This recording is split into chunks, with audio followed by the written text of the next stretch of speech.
Good morning. Today we are going to discuss about data exchange standards, STEP and DXF. So STEP stands for the standard for the exchange of product data, and DXF stands for data exchange format.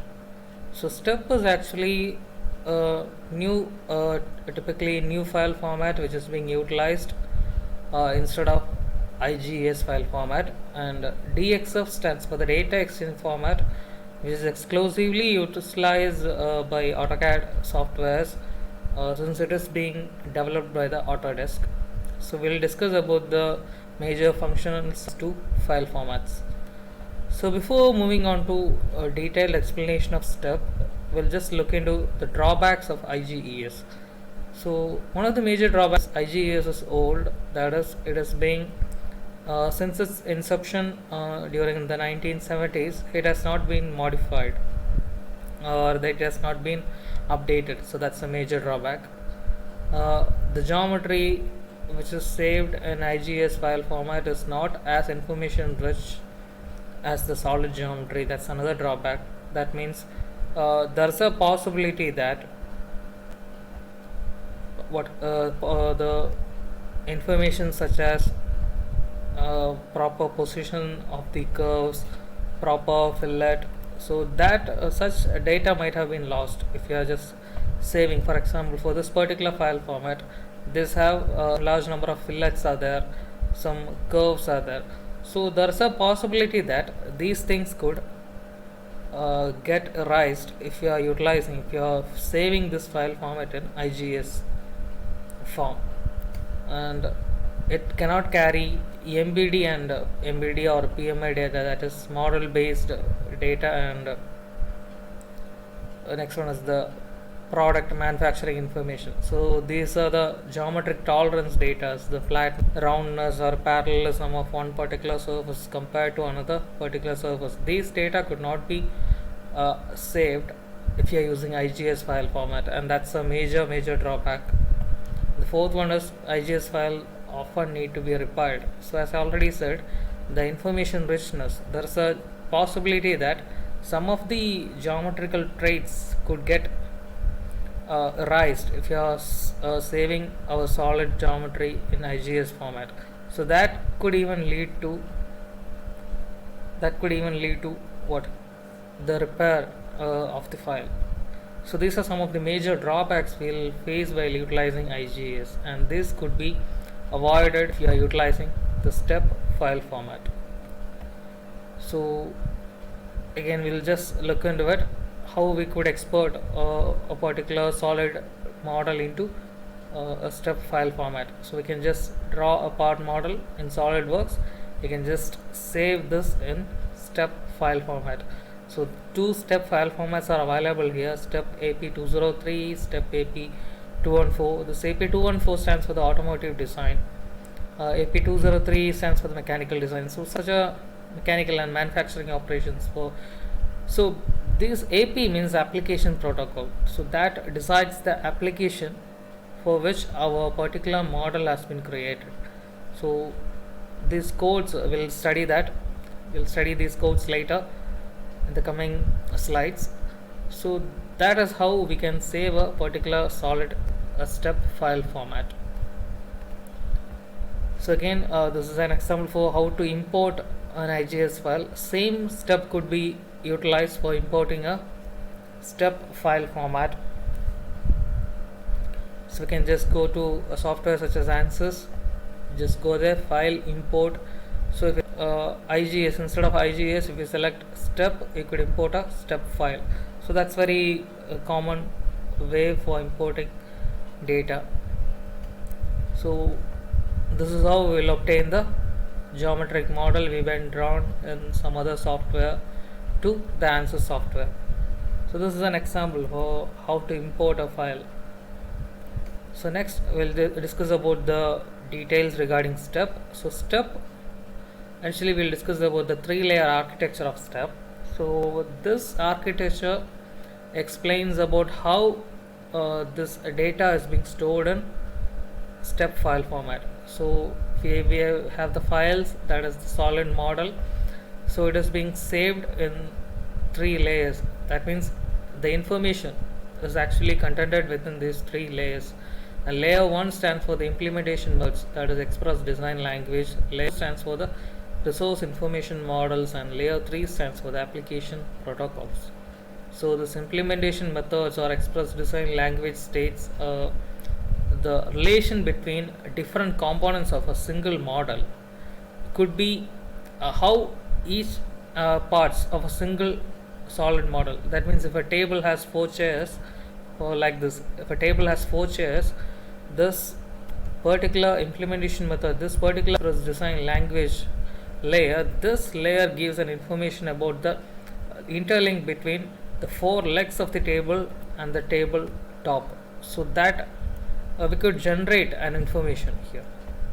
Next is resource information model. So this actually gives idea about the geometry, the geometrical tolerances, the dimensions, the major the major scale of the drawing. So all those things could be availed from this particular layer. And the layer 3, the application protocol, decides the application for which this product modeled. So we'll explain one by one. Layer 1, the implementation method. As I already said, we'll use a design language known as express design language. This particular language is mainly utilized for creating product design data. An example of this layer is given here. A person ABS, for example. So how he is connected to other person? So he is connected to one male and he is connected to one female. So how is this happening? So what is the connection? So that is, this male is his father and this female is his mother, and it's again connected to another string. So that is his name. So that shows this is the main person under concern. So how we can explain this person? This person is the son of Mr. Father and Mrs. Mother. So that's how we could explain this part. So similarly, this part P is the major product of our concern. How this product is obtained? This product is obtained by combining another product P, another product G, and by another product P, and by transforming all this geometries in a suitable manner, we will get the final resourceful product. So this shows the connection between the product, the major product, on the remaining geometries or remaining sub products or sub components. So that is how this express design language shows the interconnection between various components of a single part. So similarly, we have discussed in the earlier a table with 4 legs.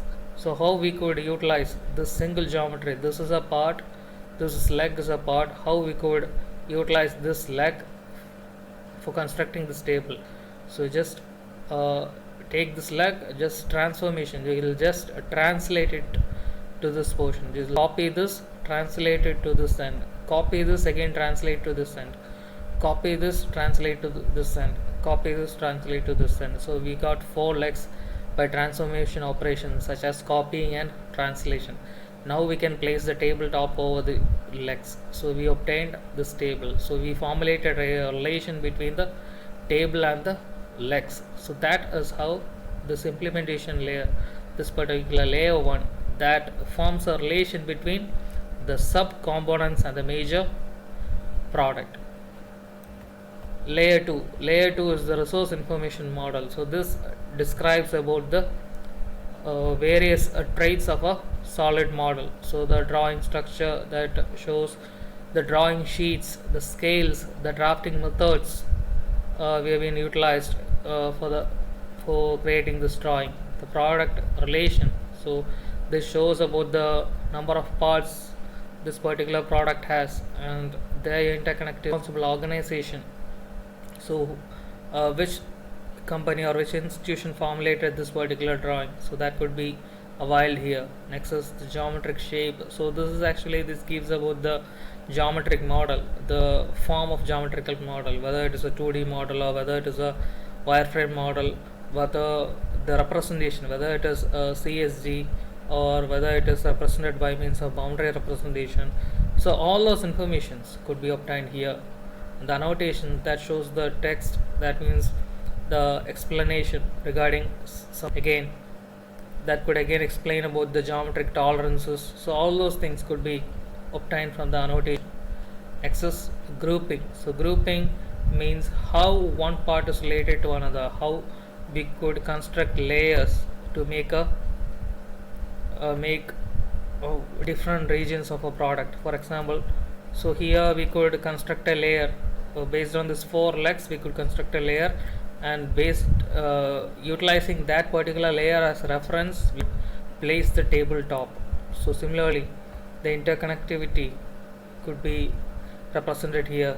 Likewise, the associativity, the dimensions, the call out, the fill areas, all those things, the geometric models, the important information regarding the geometric models could be available here. So these are the major this layer 2, these are major functionality provided by the layer 2. So this shows the model information. Third one is the application protocol. So this includes AP201, that code includes explicit drafting, and AP209 that shows for the applications such as composite and metallic structure analysis and related design. AP214, that's another code, application protocol 214, that's for the automotive design. We already discussed that. AP218, that is the ship structures. AP235 for engineering properties. AP238 for CNC operations. AP239 product lifecycle support. So these are the major applications. These are some of the major codes of the applications for this, for the specific applications for which we could utilize STEP for saving the files. So that's how this particular file format is being arranged. The architecture is arranged based on these 3 layers: layer 1, layer 2, and layer 3. Okay, that's all about STEP. So now we'll discuss about data format. So DXF. So simply speaking, DXF is a drawing exchange format which is being developed by the Autodesk, and it's mainly used in AutoCAD drawing systems. So it could probably use for interchanging CAD drawing files from one CAD system to another, maybe a CAM system or a CAE system. This DXF file could be utilized. And one of the major issues, this particular drawing format is mainly suitable for 2D drawings. If you're going for solid models, just go for STEP. Just avoid this DXF, and okay, IGS is even better, but still STEP is the better one, or even the best one.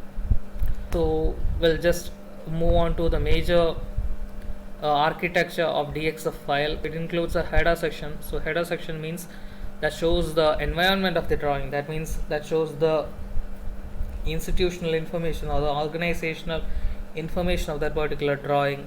That shows the name of the drawing, the date on which this particular drawing is being made. So that shows the header file. The table files, that shows the line types, the text styles, the views, line types, whether the lines are center lines or whether dotted lines, whether thick lines or thin lines, continuous lines, polylines, different layers. So the different draw traits is available in the table section. The block section includes the list of graphic entities. Graphic entities stands for the major drawings, major complex, such as combination, square, curves, and all. So another section known as entity section, that includes the entities such as lines, circles, rectangles, etc. for creating this complex drawings. So, and the last section that shows the end of the file. So these are the major sections of a DXF file. One is the header, table, block, entity, and terminate. So thank you, that's all for today. If you have any doubt, just feel free to ask. Okay, thank you.